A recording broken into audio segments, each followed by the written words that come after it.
De las ruinas del Imperio Alemán surgió un movimiento que cambió la historia del siglo XX. El nacionalsocialismo tardó 13 largos años desde su fundación como partido para hacerse con el poder en 1933 en medio de un gran caos político y social. Pero lejos estaba Adolf Hitler al momento de ser nombrado como canciller de Alemania, de tener el liderazgo único e indiscutido del país. Los partidos comunistas, socialdemócratas y otras variantes seguían haciendo vida pública. Los conservadores y centristas no eran de fiar. Diversos altos mandos del ejército y del alto empresariado veían aún con desconfianza a Hitler, y el partido de gobierno, el nacionalsocialista, estaba lejos de ser un bloque monolítico, pues tenía facciones más revolucionarias y radicales, como la facción de los camisas pardas, liderada por Ernst Röhm, uno de los hombres más poderosos en la Alemania del momento y fiel servidor de la causa nacional socialista, pero que le esperaba un desenlace fatal. ¿Cómo logró Adolf Hitler hacer frente a todas estas amenazas y consolidarse como el caudillo absoluto de Alemania? ¿Cómo enfrentó a la disidencia externa e interna del partido? Hoy vamos a conocer la historia no tan conocida de las polémicas intrigas y purgas de los primeros años del Tercer Reich alemán.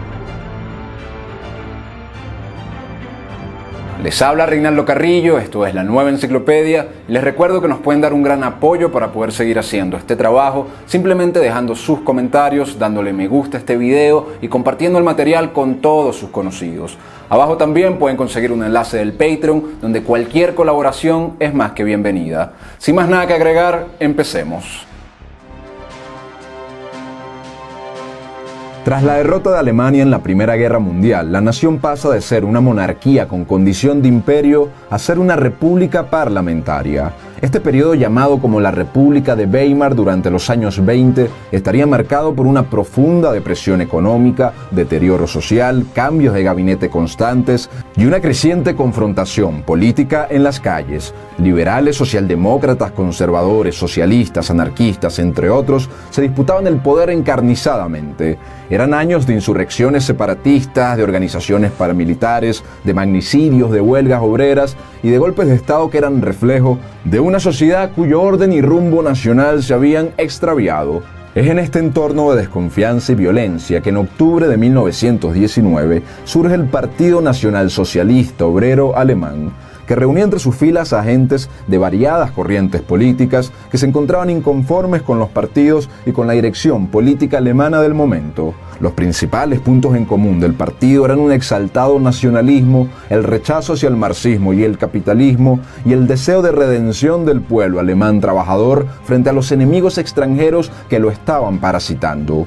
El núcleo original del partido estaba en viejos soldados de la Primera Guerra Mundial y en miembros de los nuevos grupos armados nacionalistas que se habían formado para combatir las revueltas comunistas en Alemania.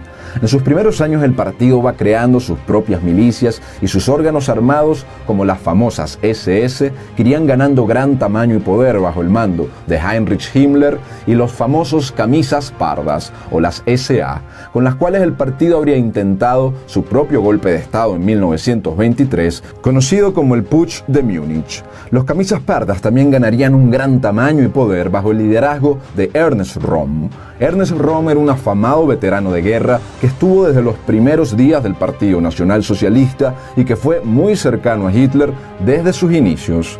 Adolf Hitler, un polémico y efusivo político, fue quien iría tomando las riendas del partido para posicionarlo a finales de los años 20 e inicios de los años 30 con un crecimiento meteórico como una de las más importantes fuerzas políticas del país. Pero no era un movimiento totalmente unificado, pues existían serias pugnas internas por decidir el rumbo que tomaría el partido. Había un ala izquierda del Partido Nacional Socialista al mando de Gregor Strasser, que era de corte más socialista y anticapitalista. Gregor Strasser era, después de Hitler, la segunda gran figura que le disputaba el liderazgo en el Partido Nacional Socialista.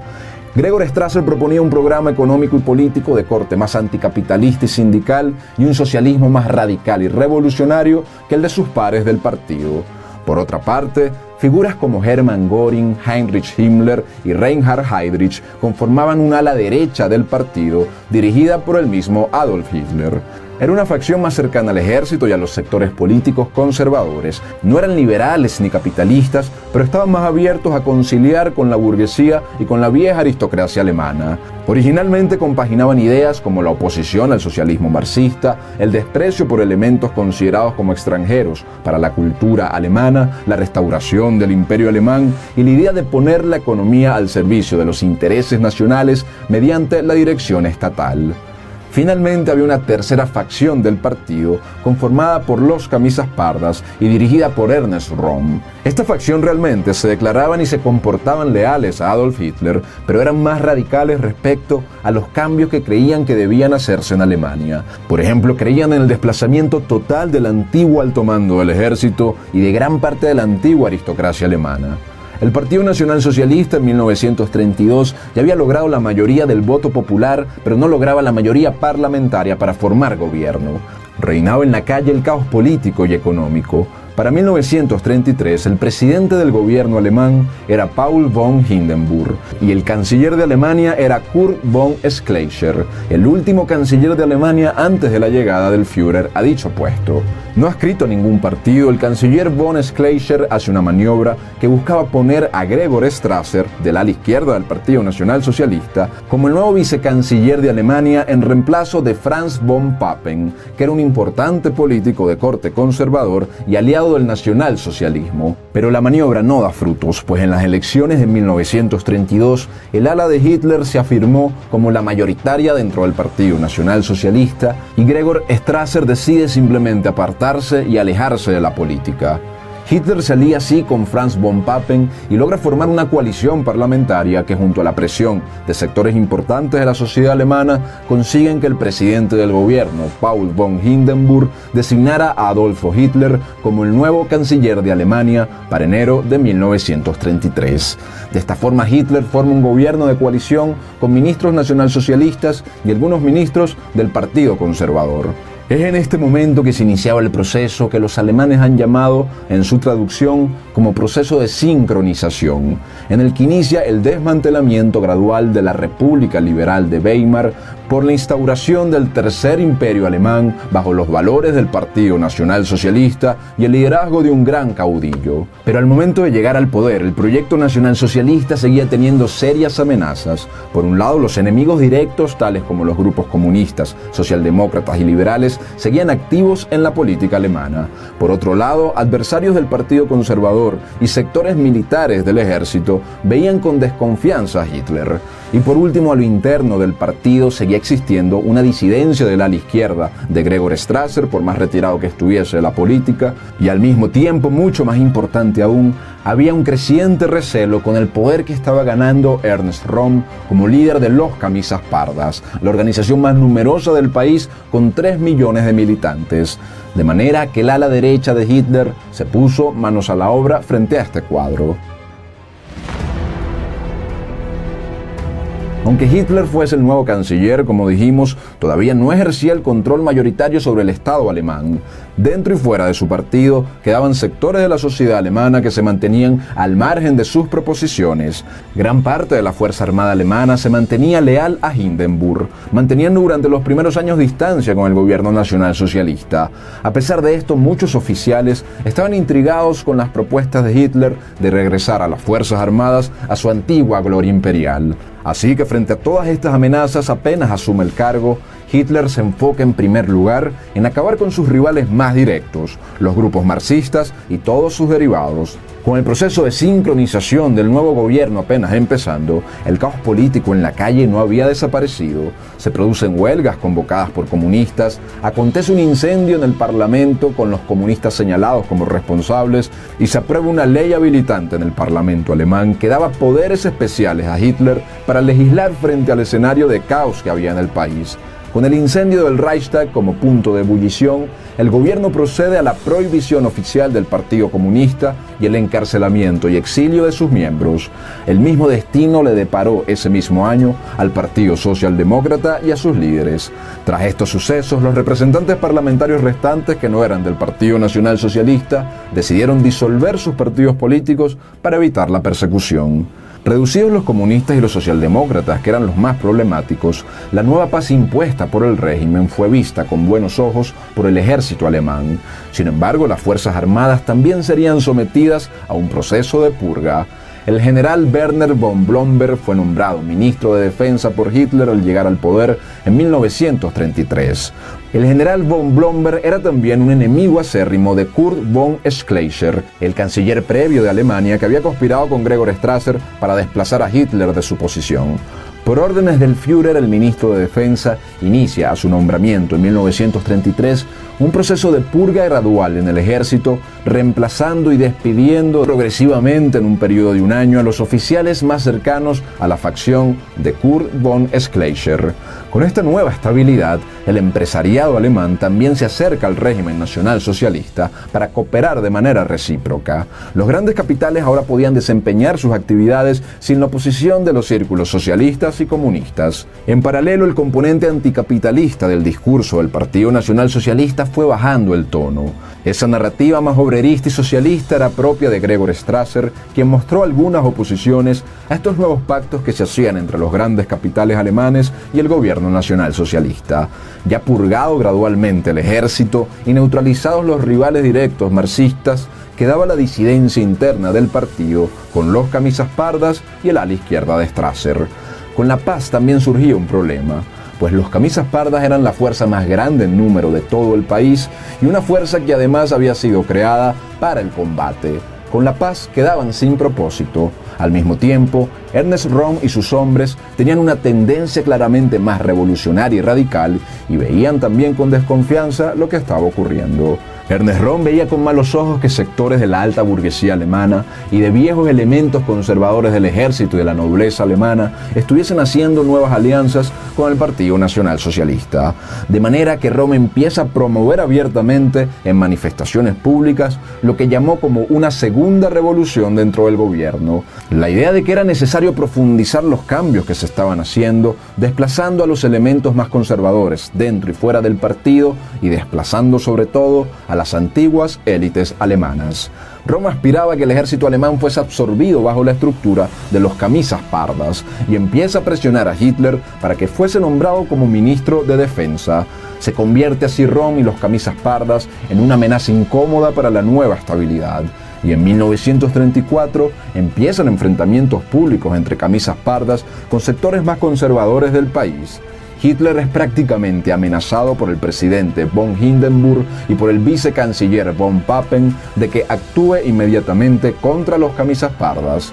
Hitler tenía meses dudando si atacar a Röhm, hasta que finalmente toma la decisión de acabar con su antiguo camarada, fiel seguidor y líder de la causa nacionalsocialista que se había convertido en un problema. El Führer se aboca a planificar en los últimos días de junio una resolución de todo esto que tendría una gran estocada final. Hermann Göring, Joseph Goebbels y Heinrich Himmler se entusiasman al recibir la noticia de que Röhm finalmente sería eliminado. De esta forma, Hitler va haciendo todos los preparativos de lo que oficialmente se llamaría como Operación Colibrí. Heinrich Himmler y su ayudante Reinhard Heydrich serían clave en esta operación. Las SS redactan un expediente que sirviese para enjuiciar a Röhm y a todos los altos mandos de los camisas pardas. Allí los acusan de que iban a dar un golpe de Estado contra el gobierno alemán y distribuyen este expediente a los oficiales de confianza del gobierno, las SS y el ejército. En este expediente se les inculpa de recibir financiamiento francés para realizar un golpe de Estado contra Hitler, y también destacan la abierta atracción y práctica regular de relaciones entre hombres desde los bajos hasta los altos mandos de los camisas pardas. Mientras tanto, en los días previos a la estocada final, Hitler también se va asegurando del apoyo de los principales miembros del ejército. Por su lado, los altos mandos nacionalsocialistas hacen una lista de los miembros de los camisas pardas que debían ser neutralizados en una misma noche, junto con otras personas que no eran camisas pardas, pero que tenían cuentas pendientes y que debían ser neutralizados. A finales de junio, mientras estaba presente en un matrimonio un tanto agitado, Hitler con una llamada convoca a los jefes de los camisas pardas a una reunión de emergencia en el Hotel Hanselbauer en Múnich para el 30 de junio de 1934.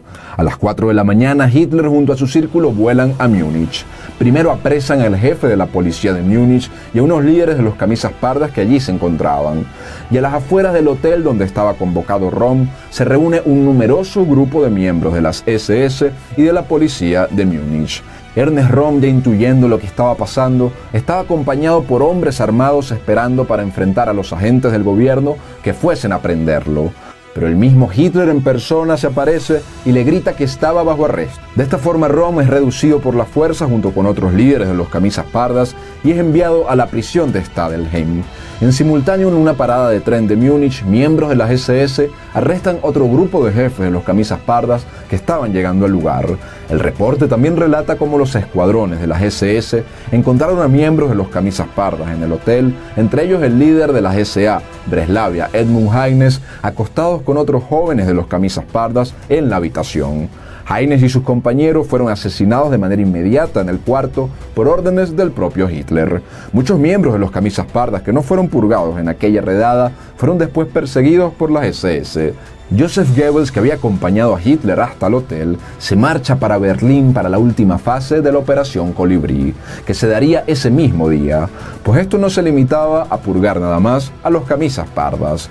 Por un lado, antiguos adversarios del ala izquierda del partido, como Gregor Strasser, que ya tenía un año retirado de la política desde que fracasó en su intento de ser vicecanciller, fue encarcelado en Berlín por agentes de las SS y llevado a un sótano de la Gestapo, donde sería acribillado por varios agentes, incluyendo directamente por Reinhard Heydrich. Por otro lado, también se encargaría de acabar con políticos conservadores en los que ya no confiaba.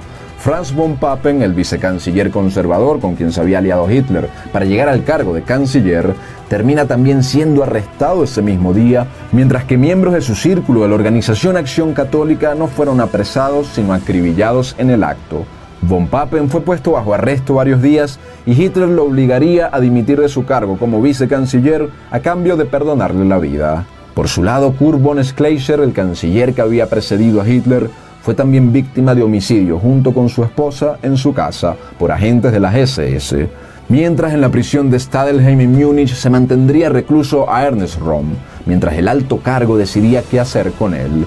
Hitler se encontraba indeciso, pues Röhm había sido un leal hombre a la causa nacionalsocialista, pero por presiones de Himmler y de Göring, finalmente toma la decisión de darle muerte. El 1 de julio de 1934, dos oficiales del ejército visitan a Röhm con un arma cargada y le dan la oportunidad de que él mismo acabe con su vida en 10 minutos, o que si no, ellos mismos lo harían por él. Röhm les responde que si tenía que morir, que lo hiciese el mismo Hitler en persona. Tras pasar 10 minutos, los agentes vuelven a la celda y se encargan de acribillarlo para concluir así con las 85 víctimas de la noche de los cuchillos largos. Tras esta purga selectiva, Hitler recibiría el agradecimiento del presidente Hindenburg y las ovaciones de los miembros del ejército y del capital alemán, especialmente por la desaparición del peligro que era el revolucionario Ernest Röhm. La maquinaria propagandística del Estado, dirigida por Joseph Goebbels, se encargó de dar justificación convincente al suceso por medio de la prensa, culpando a los ejecutados como traidores que estaban preparando un golpe de Estado y denunciando además su presunta inmoralidad íntima.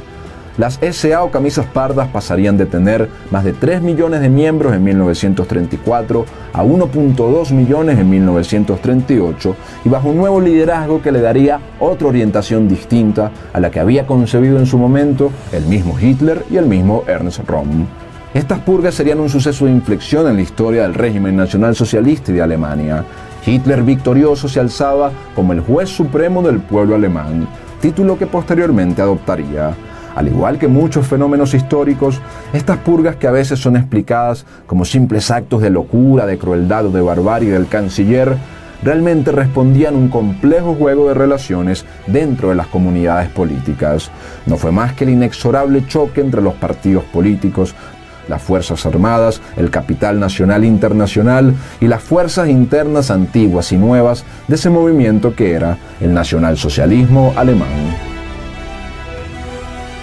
Muchas gracias por haber visto este video, espero que les haya gustado y no olviden que es muy importante para nosotros que puedan suscribirse al canal, dejar sus comentarios, compartir el video, seguirnos en nuestra cuenta de Instagram llamada La Nueva Enciclopedia y sobre todo que nos colaboren en nuestro Patreon con cualquier ayuda que nos puedan dar. Muchas gracias a todos y que Dios los bendiga.